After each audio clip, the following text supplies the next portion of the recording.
하는 책을 읽다 보니까 이런 글이 있어서 제가 웃은 적이 있었습니다. 늘 싸움만 하는 그런 교회가 있었는데 교인들이 싸우다가 교회를 떠나기도 하고, 그리고 난 다음에 교인들끼리 싸우다가 서로가 마음이 안 맞으면 자기들끼리 합세해서 목회자를 공격하고 쫓아내는 그런 교회가 있었습니다. 그런데 이제 목사님 나가고 새로운 목사님이 교회를 온 거예요. 그런데 동네 사람이 내기를 하는 겁니다. 저 목사님은 얼마 동안 있을 거야, 내기하자. 그래서 안 믿는 세상 사람들이 내기를 할 정도의 그런 교회에 있었죠. 그리고 목사님이 부임을 했습니다. 그런데 동네 사람이 생각할 때 저 교회는 또 시끄러울 거야 라고 생각했는데 조용한 거예요. 그래서 안 믿는 세상 사람이 더 궁금한 거죠. 물었어요. 어째 교회가 조용하네? 이렇게 묻는 거예요. 그래서 이분이, 집사님이 하는 말이 서로 잘 만나서 그래, 이렇게 한 거죠. 뭐를 잘 만났느냐? 이렇게 동네 아주머니가 물었더니만 하는 말이, 목사님이 처음에 와서 설교하는 제목이 뭐냐면 우리 서로 잘 만났습니다, 이 제목 가지고 설교를 하는데, 그러면서 설교하면서 하는 말이 뭐냐면, 제가 이곳에 와서 부임해서 저 돌아보니까 이곳에는 양은 한 마리도 없고 전부 다 이리하고 늑대뿐입니다, 이렇게 말을 하더라는 거죠. 그러면서 요즘에 교회 안에 양 같은 성도가 어디 있겠습니까? 다 이리하고 늑대 잡혀먹어가지고 양 같은 그런 성도는 아무도 없습니다. 근데 저도 고백합니다. 저도 선한 목자는 아닙니다. 저도 싹군 목자입니다. 요즘에 선한 목자가 어디 있습니까? 싹군 목자뿐이지. 그러면 자기를 먼저 밝히면서 이렇게 부탁했다는 거예요. 우리는 늑대와 그 다음에 삭군이 만났으니까 잘 만난 것이 아니겠습니까? 혹여 제가 삭군이니까 일을 하다가 뭔가 일을 잘못하는 게 있으면 이렇게 생각하세요. 뭐 삭군이 뭐 그렇지 뭐, 이렇게 생각해 주시고, 조금 잘하는 게 있으면은 와, 삭군 지군 잘하는데, 이렇게 해주시고, 저도 그렇게 생각하겠습니다. 성도가 바라볼 때 마음에 안 들면 늑대니까 저렇지 뭐, 좀 잘하면 늑대치곤 잘하네, 이렇게 생각하겠습니다. 그래서 우리는 서로 뭐 했다?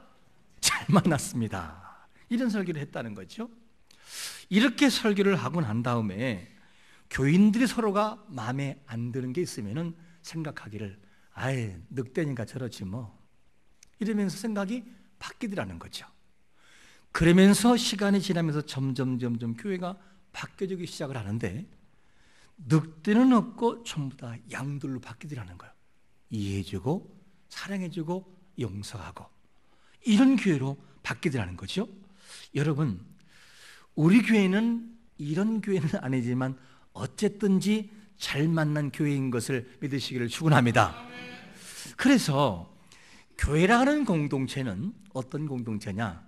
때로는 참 정말 늑대 같고 이리 같은 삭국 같은 사람이 있을 때가 있어요. 그런 사람들을 바라보고 때로는 실망하기도 하고 마음이 아프기도 하고 실족하기도 해요. 그리고 교회를 이렇게 어렵게 만드는 그런 사람도 있습니다. 중요한 것은 뭐냐면, 그러할지라도 교회 안에 부름받은 성도 중에는 늑대나 이리 같은 사람이 있는 것처럼 보여도 하나님은 그 늑대와 이리를 만들어 선한 양으로 만들어가는 하나님의 살아있는 장소가 교회인 것을 믿으시기를 축원합니다. 이게 믿음의 공동체라는 거예요. 믿음의 공동체 안에는 처음부터 완벽한 사람이 모인 것이 아니라 완벽을 추구하기 위하여 그 길을 걸어가기 위하여 모이는 사람이 뭐냐? 그게 교회라는 거죠. 그러므로 우리는 지금도 만들어져 가고 있다는 거죠. 사람이 만드는 것이 아니라 하나님이 되게 만드는 것을 100% 믿으시기를 축원합니다. 우리는 믿음의 한 가족이에요. 가족으로 부름받은 것이 뭐냐? 우리의 공동체라는 것을 알 수가 있죠. 그러므로 이 모임과 거룩한 교회의 공동체를 소중히 여기는 게 중요한 거예요. 약한 자가 있으면 그 사람을 이해해주고 바로 세워서 그 길을 함께 걸어가고 보조를 맞춰 걸어가는 여유가 있고 이해하고 마음을 함께 통하는 그런 거룩한 믿음의 공동체와 가족의 공동체가 되시기를 축원합니다. 이게 교회라는 거죠. 그런데 오늘 본문에도 어떤 내용이 나오냐면 이 땅에서 믿음의 공동체로 살아가는 거룩한 사람들, 이 사람들이 모여서 함께 아버지 앞에 영광 돌리는 삶을 살아가는데 그 내용들을 오늘 본문에서 보여주고 있습니다. 하나님의 영광을 위하여 살아가는 사람들을 일컬어서 뭐라고 부르느냐? 첫 번째로 이렇게 부르고 있어요. 이 뭐라고요? 사람들은 이렇게 표현해요. 이 사람들은. 오늘 11장 13절에 보니까 이렇게 말씀하죠. 이 사람들은 다 믿음을 따라 죽었으며 약속을 받지 못하였으되 그것들을 멀리서 보고 환영하며 또 땅에서는 외국인과 나그네임을 증언하였으니 이 사람들이 누굽니까? 이 사람들은 크게는 누구냐? 믿음으로 살아갔던 사람들. 이것이 누구냐? 이 사람들이고 좀 더 축소를 한다면 아브라함, 사라, 이삭, 야곱 이런 사람들. 이런 사람들이 누구냐? 믿음의 사람들 중 이 사람들이었다는 것을 알 수가 있습니다. 그런데 이 사람들이 믿음을 가지고 살았고 부름받았고 살아갔지만 하나님의 약속하신 믿음의 약속의 성취가 이 땅에서 모든 것을 다 보지는 못했어요. 그리고 죽었어요. 이렇게 살아갔는데 그런데 이 사람들의 마음속에는 무엇이 있느냐? 하나님의 약속에 대한 이 약속을 잡고 놓지 않았다는 거예요. 끝까지 붙잡고 나가고 실망치 않고 그 약속을 잡고 나간 것이 누구냐? 이 사람들이었습니다. 그런데 이 믿음의 사람들이었던 이 사람들이 이 땅에 살아가면서 약속의 성취를 받지는 못했지만 이들에게 공통점이 하나가 있어요. 공통점이 뭐냐면 아까 읽었던 13절의 내용을 보게 되면 멀리서 보고 뭐 했다고요? 환영했다는 거예요. 환영. 멀리서 바라보면서 그 나라를 바라보고 그 나라를 환영하면서 마음속에 기대하며 살아갔다는 거죠. 그러면 여기서 이 환영했다는 이 단어가 무슨 단어냐면 원문을 중심으로 풀어가 쉽게 표현한다면 이 말씀은 환성을 지르며 환영하다. 환성. 와, 그 나라를 바라보고 저 멀리 있는 그 땅을 바라보고 환성을 지르면서 환영하고 그리고 또 뭐냐면 이 땅을 품에 안고 환영했다. 품에 내 가슴에 품고 그 나라를 사모하면서 그러면서 그 땅을 바라보며 갔다는 거예요. 그러나 그들이 이 땅에 있을 동안에는 모든 것을 완전하게 이루지는 못했고 성취하지 못했지만 마음속에는 항상 그 나라를 환영하면서 저 땅이 나에게 올 것이다라고 하는 확신을 가지고 살아갔다는 거예요. 이것이 뭐냐? 환영이란 단어예요. 그러므로 이 살아간 사람들이 볼 때 이들의 믿음이 보통 믿음이 아니었다는 거죠. 여러분, 우리 또한 그 나라를 환영하면서 바라보지만 아직은 성취되지 않은 미완료이지만 반드시 그 나라가 우리에게 이루어지고 그 나라가 도래할 것을 믿고 살아가기를 축원합니다. 이런 환영의 마음이 우리에게 필요한 것이죠. 그런데 중요한 것이 뭐냐면 이 사람들이 땅에서 믿음을 가지고 살아갔고 환영했습니다. 그런데 이들 중에는 이 땅에 있는 가나안 땅을 들어간 사람들이 있었어요. 그리고 가나안 땅에 살았어요.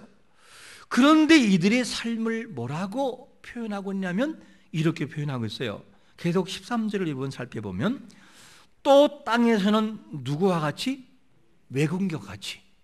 그리고 뭐라고 말하냐면 나그네임을 증언했다. 외국인과 나그네. 그러면 이 단어를 바라본다면 이들이 육신의 이 땅에 있는 가나안 땅에 들어갔으나 이들이 만약에 이 땅이 진정한 그리워하는 영원한 가나안이라면 이런 단어를 안 썼을 거예요. 그런데 나그네, 외국인 이런 단어를 쓰는 것은 뭐냐면 다른 뭔가가 있다는 거예요. 다른 뭔가가. 이 땅이 영원한 가나안이 아니라는 거죠. 그래서 아브라함의 예를 하나 들어볼까요? 아브라함이 자기를 뭐라고 표현하냐면, 아브라함이 이제 이 가나안 땅에 거하면서 아내의 매장지 사라가 죽었을 때에 이 헷 족속에게 땅을 사고 매장하려고 할 때 뭐라고 표현하냐면, 창세기 23장 4절에서 이런 표현을 써요. 나는 당신들 중에 뭐라고요? 나그네요. 그리고 거류하는 자다. 이렇게 표현해요. 거류. 나그네와 같은 인생으로 표현하죠. 아니, 가나안 땅에 들어갔으면 나그네라고 표현해서는 안 됐죠. 이 땅의 이 헷 족속들도 이 아브라함이라는 사람을 굉장히 존중했어요. 삶이 아름답고 하나님이 함께하는 것을 바라보고 존중했어요. 하나의 당신나 우리의 족장이라고 할 정도의 그런 모습이었어요. 그런데 아브라함 뭐라고 말하냐면, 나는 나그네입니다. 가나안 땅에 있으면서 나그네라는 거예요. 이것을 바라볼 때 이 아브라함이라고 하는 사람의 삶은 뭐냐면, 나는 이 땅에 잠시 거하는 나그네 인생입니다. 어디론가 가야 되는 더 큰 것을 바라보는 기본적인 마인드가 있다는 거죠. 이삭도 그랬고 야곱도 그랬고 믿음의 사람도 이렇게 살아갔어요. 이 내용을 바라보면 살아갔던 이 사람들, 즉 믿음으로 살아갔던 사람들의 생각 속에는 이 땅의 가나안이 아니라 영원한 더 큰 가나안을 사모했음을 여러분들이 믿으시기를 축원합니다. 우리 또한 그렇다는 거죠. 이 땅에 살아가지만 이 땅에서의 모든 명예, 물질, 모든 것들이 우리에게 영원하지 않고 이보다 더 소중한 거룩한 그 나라에서의 우리에게 기다리고 있는 그 무언가가 있다라고 하는 이 생각을 가지고 이 땅은 잠시 왔다가는 나그네 인생입니다라는 가치관을 가지고 살아가는 것이 참 중요합니다. 왜냐? 더 큰 것이 있기 때문에. 그래서 더 큰 것을 오늘 본문 14절은 뭐라고 표현하고 있냐면, 두 번째로 이렇게 표현해요. 자기들이 본향을 뭐하는 자들이라고요? 찾는 자들이기 때문이다. 육신의 적 이 땅의 가나안에 들어갔지만 그 가나안에서 나는 나그네입니다. 나는 나그네입니다 라고 표현한 것은 뭐냐면, 자기들이 본향을 찾는 자들이기 때문이다. 더 큰 본향이 있다라고 하는 것을 믿었기 때문이라는 거예요. 이것을 우리에게 소개해주고 있습니다. 이 내용을 보면 이 땅의 가나안 땅이 전부가 아니라, 또한 우리는 이 땅에 살아가는 보여지는 모든 것이, 성취된 모든 것이, 이루어진 모든 것이 전부가 아니라 이 땅의 가나안보다 훨씬 크고 아름다운 그 땅의 가나안이 있음을 믿고 살아가기를 축원합니다. 이 신앙이 우리에게 굉장히 필요하다는 거죠. 그래서 사라도 그렇고 아브라함도 그렇고 어디서 묻힙니까? 막벨라 굴에서 장사가 되는데, 이 아브라함도 그렇고 사라도 그렇고 자기들이 떠나온 고향을 찾지를 않아요. 아브라함의 고향이 어디입니까? 어디죠? 갈대아 우르잖아요. 그러면 자기가 죽으면 나를 내 고향으로 돌아가서 묻어다오, 이렇게 했으면 좋을 텐데 그렇게 안 해요. 그냥 거기서 묻히고 끝나버려요. 그리고 나는 나그네라고 하는 나그네의 삶을 우리에게 소개해주고 있습니다. 이 내용을 바라보면 우리가 진정으로 그리워할 땅은 이 땅의 전부가 아니라, 눈에 보이지 않지만 이 사람들, 즉 믿음의 사람들이 그렇게 눈으로 보면서 환영했던 그 나라, 그 나라를 바라보고 가는 것이 우리에게는 정말 필요함을 알 수가 있습니다. 여러분, 진정한 고향을 그리워하면서 바라보는 사람들의 마음가짐은 어떠냐면, 제가 아는 지인 중에는 이런 사람이 있어요. 이 사람은 선교에 생명을 걸어요. 선교, 특히 외국 선교에.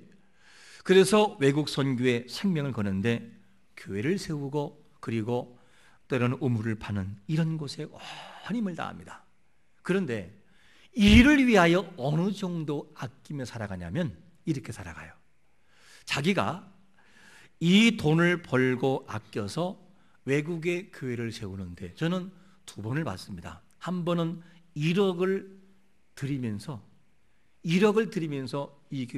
이것을 가지고 외국에 교회를 세워주세요 라는 글을 봤고, 한 번은 5천만 원을 드린 걸 봤어요. 근데 그 사람이 잘 살았냐? 잘 살지 못했어요. 혼자 사시는 분이었는데 이분이 이런 것을 마련하기 위해서 라면을 끓여요. 라면 한 봉을 쫙 끓이면 이것을 가지고 2, 3일을 먹어요. 한 봉을 가지고. 어떻게? 텅텅 불려가지고. 그래야 부른 것을 먹어야 배가 부르니까. 그 정도였어요. 이렇게 하면서 살아가더라고요. 그러면 그분이 몸이 안 아프냐? 몸도 아팠어요. 그런데 자기를 위해서 쓰는 것보다는 그의 중심 속에 하늘나라, 여기에 완전히 꽂혀버려가지고 그 일을 하는 것을 보았습니다. 왜 그랬을까? 이 분도 이 사람들 중에 포함된 사람, 다른 말로 말하면 하나님의 영광을 위하여 믿음으로 살아간 사람들 중에 속한 사람으로서 나는 저 본향을 향해 갑니다. 저 본향을 그리워합니다. 내 생각 속에는 명확한 본향이 있습니다 라는 것을 기억하고 살아가기 때문에 본향을 위해 살아가는 삶이 그의 인생의 가치가 됐다는 거죠. 여러분, 우리가 이 땅의 삶을 전부 무시하며 살아갈 수는 없으나 중요한 것은 우리가 가야 할 본향을 그리워하며 삶을 살아가기를 축원합니다. 그게 진짜 믿음의 사람의 모습이라는 거죠. 이게 참 중요한 그런 부분입니다. 그러면 이렇게 그들이 사모하고 기다렸던 본향이 어디였는가 하는 것입니다. 그 내용을 16절의 근거를 보니까 하늘에 있는 본향을 그렇게 그리웠어요. 16절 말씀을 같이 한번 우리 읽어보겠습니다. 시작. 그들이 이제는 더 나은 본향을 사모하니 곧 하늘에 있는 것이라. 이러므로 하나님이 그들의 하나님이라 일컬음을 받으심을 부끄러워하지 아니하시고, 그들이 그렇게 그리웠던 본향이 따로 있었어요. 그러니까 이 땅에 있는 가나안이 전부가 아니라 더 큰 본향을 사모하는 것이 그들의 마음과 자세였습니다. 자, 그러면 그들이 그렇게 그리웠던 본향, 이 본향을 우리는 아직은 가보지는 못했어요. 말씀을 통해서 우리가 믿고 확신하지만 가보지는 못했습니다. 그러면 그 본향은 어떻게 생겼을까? 외형의 모습을 한번 잠시 우리가 살펴볼까요? 이 모습을 어디에 소개하냐면 요한계시록 21장 18절과 19절에서 간략하게 소개하면 이렇습니다. 제가 읽어볼게요. 그 성곽은 벽옥으로 쌓였고 그 성은 정금인데 맑은 유리 같더라. 그 성의 성곽의 기초석은 각색 보석으로 꾸몄는데 첫째 기초석은 벽옥이요, 둘째는 남보석이요, 셋째는 옥수요, 넷째는 녹보석이요. 이 보석 혹시 만져본 분이 있으십니까? 이 보석이 얼마나 가치가 있는지, 요만한 보석이 몇십억씩이에요. 너무너무 비싸가지고. 그런데 이 사람들, 믿음의 사람들이 그리웠던 본향의 그 모습을 잠시 외형을 소개하는데, 와, 이 보석으로 다 꾸며져 있고 그 모든 것들이 황금이요, 이렇게 됐다는 거예요. 우리는 이 보석을 보지도 못했고 만져보지도 못한 것들인데 하늘의 그 나라, 이 영광의 그 나라는 이런 것들로 꾸며졌다는 거죠. 최고의 가치로. 얼른 보기만 해도 와, 그 나라는 어떨까? 그러므로 그래 보면 이게 우리의 생각 속에 다 담을 수 없을 만큼의 가치가 있는 그 나라입니다. 그 나라에서 이것으로만 끝나는 것이 아니라 요한계시록 21장 4절에 보니까 이런 말씀을 하죠. 모든 눈물을 어디에서, 그 눈에서 어떻게 닦아주어요? 다 닦아주고 사망이 있어요, 없어요? 없고 애통도 없어요. 아픈 거 없어요. 모든 것이 새로움과 함께 그 나라에서 그분과 하나님과 함께 거하는 그 나라가 뭐냐? 그들이 그렇게 그리웠던 본향 하나님의 나라인 것을 믿으시기를 축원합니다. 그리워할 만하잖아요. 갈릴만 하잖아요. 그런가 이 땅을 그리워하는 것을 보게 됩니다. 그래서 이 땅을 이들이 어떻게 했느냐? 본향을 향하는데, 이 사모하는데, 이 본향을 사모했다 이렇게 말해요. 사모했다. 사모라는 말이 무슨 말이냐면 원문을 중심으로 해석한다면 이런 뜻이죠. 무엇을 향해서 뻗었다 그 말이에요. 뻗는다. 사모라는 말이. 그러니까 이들이 마음속에는 뭐가 있냐? 하늘상 그 나라를 바라보고, 하나님 그 나라 언제 갑니까? 하나님 그 나라를 사모합니다. 고난이 있을 때에도 그 나라를 사모하고 손을 뻗었고, 주여 그 나라를 사모합니다. 이렇게 살아갔다는 거예요. 그리고 갈망했다. 갈망하되 어떻게 갈망하느냐? 열렬히 갈망해. 열렬히. 여러분 혹시 이 시골서 잘하신 분들은 감나무를 올라가 보셨나요? 감나무 강합니까? 약합니까? 감나무는 약해요. 잘 부러져요. 그런데 이 장대를 가져가지 못하고 감을 딸 때는 나무에 직접 올라가 가지고 한쪽을 잡고 나무를 한쪽으로 오른손으로 따면서 꺾으면서 이 감을 땁니다. 그런데 감이 충실하고 좋은 감이 저 끝에 있는데 손이 탈탈 말짓할 때 손을 쫙 뻗어가지고 어떻게 하죠? 그냥 그걸 잡으려고 이렇게 해요. 이때 우리가 뻗는다는 것을 이렇게 그걸 사모하는 마음을 그냥 이걸 잡으려는 마음처럼 이런 마음을 가지고 하나님 나라를 사모하는 것이 중요합니다. 여러분, 하나님의 그 거룩한 나라를 정말 놓치지 않기 위해서 사모함으로 뻗으면서 갈망하는 마음을 가지고 그 나라를 기억하며 사모하시기를 축원합니다. 성도가 그렇게 살아가는 것이 중요한 것을 알 수가 있어요. 이 내용을 보면 이들이 천국을 얼마나 사모했는지, 얼마나 갈망했는지를 우리에게 단적으로 보여주고 있습니다. 이것이 뭐냐? 이들의 삶이었다. 이들은 누구겠죠? 이 사람들, 믿음으로 살아간 사람들의 모습이었다는 것을 알 수가 있습니다. 그러면 이렇게 살아간 사람들의 모든 사람들은 뭐냐? 모든 삶이 완벽했을까? 그렇지 않다는 거예요. 어떤 사람은 정말 엉망인 사람도 있고요, 어떤 사람은 훌륭한 사람도 있어요. 이 사람들이 하나님을 아버지라고 부르고 하나님을 아버지라고 불렀을 때 하나님 입장에서는 이들을 부끄러워했을까? 아니라는 거예요. 이들을 전혀 부끄러워하지 않고 뭐라고 했다고 말씀하냐면 히브리서 11장 16절 중반절에 보니까 띄워주시면 히브리서 16장 16절 11장 16절 중반절에 보니까 그들의 하나님이라 일컬음을 받으심을 뭐 했다고요? 부끄러워하지 않았다는 거예요. 그러면 하나님은 어떤 분이냐면 완전하신 분이에요. 그런데 이 사람들 중에는 완전하지 못하고 초라하고 때로는 하나님의 이름을 어떻게 하느냐? 욕되게 만드는 사람도 그 중에 있다 그 말이에요. 근데 하나님 아버지는 그들을 다 받으시는 걸 봐요. 그리고 부끄러워하잖아요. 그들을. 아버지 그럴 때 왜 그러냐라고 대답을 하고 그들을 절대로 나의 아들이라는 사실을 부끄러워하지 아니했다는 것이죠. 그러면 아브라함의 예를 하나 들어볼까요? 아브라함이 참 많이 부족한 사람이었어요. 그런데 그가 믿음의 조상이 됐어요. 예를 들면 이런 거죠. 아브라함이 하나님의 약속을 따라서 어디에 있느냐? 가나안 땅에 왔습니다. 그런데 마침 그때 가나안 땅에 기근이 있어요. 기근이 있어 어쩔 수 없이 어디로 가느냐? 애굽을 향해서 점점 갈 수밖에 없었어요. 이때 아브라함의 생각 속에 두려움이 물려와요. 뭐가 물려오느냐? 내가 만약에 애굽이란 저 나라에 가면 사람들이 나를 죽일 것이다. 왜냐? 자기 안에 사라가 너무 예쁘니까, 너무 예뻐가지고 나를 죽이고 당신을 차지할 것이다. 이것 때문에 아내에게 하는 말이 여보, 당신은 지금은 나의 아내가 아니라 나의 누이야. 이렇게 짜고 가자. 그리고 어떻게 되느냐? 그 가나안 이 애굽으로 가게 됐죠. 이러고 난 다음에 들어간데 아닌 게 아니라 이 뭐냐면 신하들이 사라를 바라보고 너무 아름다우니까 뭐냐면 아름다움을 칭찬해요.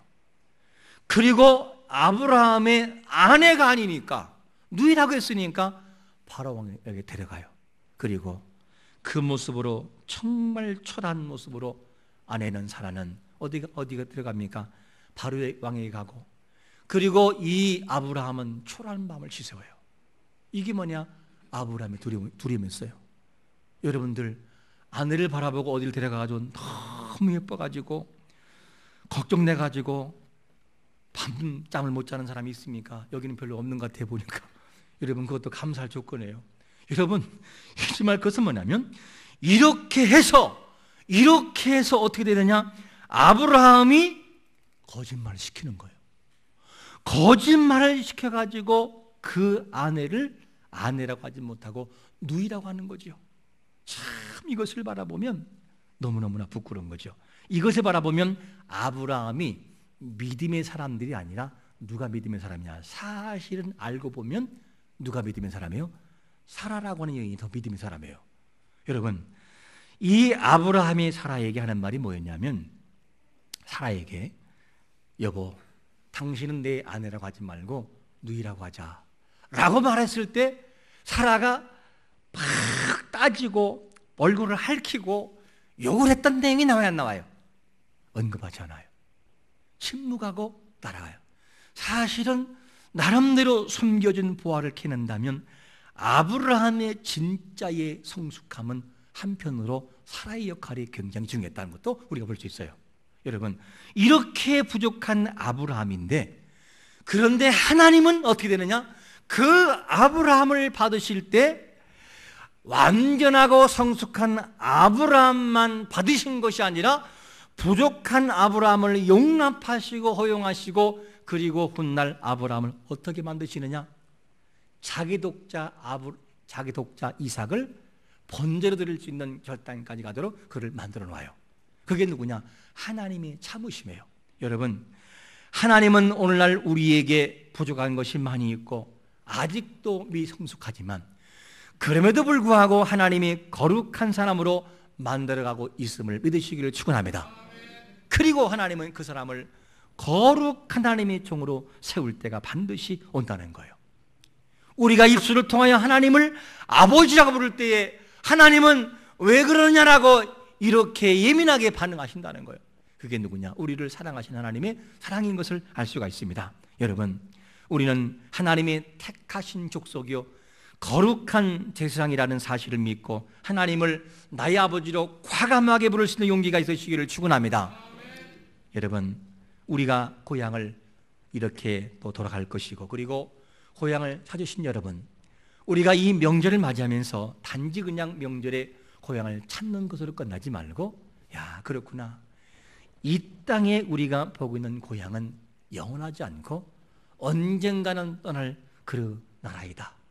이 땅은 영원하지 않은 잠시 왔다 가는 나그네 인생이라는 것을 기억하고, 이 땅에서 거룩한 본향, 저 나라를 바라보고 하늘의 본향을 바라보고 나갈 수 있는 거룩한 성도, 성숙한 성도가 되시기를 예수 그리스도의 이름으로 축원합니다. 아멘. 우리 한번 잠시 기도하겠습니다. 이 시간 기도할 때, 하나님, 거룩한 본향을 볼 수 있는 믿음 달라고, 이 땅에 보이는 육신의, 그리고 이 땅의 이 고향만이 아니라 거룩한 나라를 바라볼 수 있는 믿음 달라고 우리 한번 통성으로 주여 한번 외치고 기도하겠습니다. 주여! 은혜로우신 아버지 하나님 감사합니다. 우리를 사랑하신 아버지 하나님 감사합니다. 늘 주의 말씀을 통해 주 앞에 나가곤 하고, 주님의 도우심을 통해 주님 앞에 나가곤 합니다. 성령님의 도우심과 인도하심이 항상 우리 가운데 있도록 하시고, 하나님을 더 기쁘시게 하며 하나님을 더 영화롭게 하며, 이 땅에 있는 우리 온 성도가 살아갈 때마다 주여, 이 땅은 잠시 왔다 가는 나그네 같은 인생인 걸 기억하면서 거룩한 나라 하늘나라의 그 주여 그 고향을 바라보고 본향을 바라볼 수 있는 믿음을 소유하며 나가도록 우리를 붙들어 주옵소서. 이 믿음을 가지고 살게 하고, 이 능력 가지고 살아가게 하며, 성령님이 충만한 역사가 임하게 하고, 성령 충만한 역사가 함께하여 주의 기적을 바라보도록 하나님 우리 마음들을 위에 붙드시고 인도하여 주옵소서. 주여, 오늘 우리를 도와주셔야만 되겠습니다. 거룩한 모양을 바라보면서, 거룩한 나라를 바라보면서, 그 나라를 사모하면서 오늘도 하나님 늘상 나가도록 우리 마음들을 도우시며 인도하여 주옵소서. 하나님 아버지 감사합니다. 우리가 명절을 맞이하여 고향에 왔습니다. 또 아버지 나는 고향에 돌아갈 것인데 주여 고향을 바라보면서 고향 땅을 밟으면서 우리가 밟는 이 땅은 영원하지 않고 잠시 왔다가는 나그네 인생을 기억하면서 영원한 하나님의 나라 하늘나라의 그 본향을 사모하며 나가도록 은혜를 베풀어 주옵소서. 믿음이 바뀌어지게 만들어 주옵소서. 이 사람들처럼 믿음의 사람들처럼 그런 믿음과 이 마인드를 가지고 이 신앙 가지고 나가도록 우리를 항상 붙드시고 인도하여 주옵소서.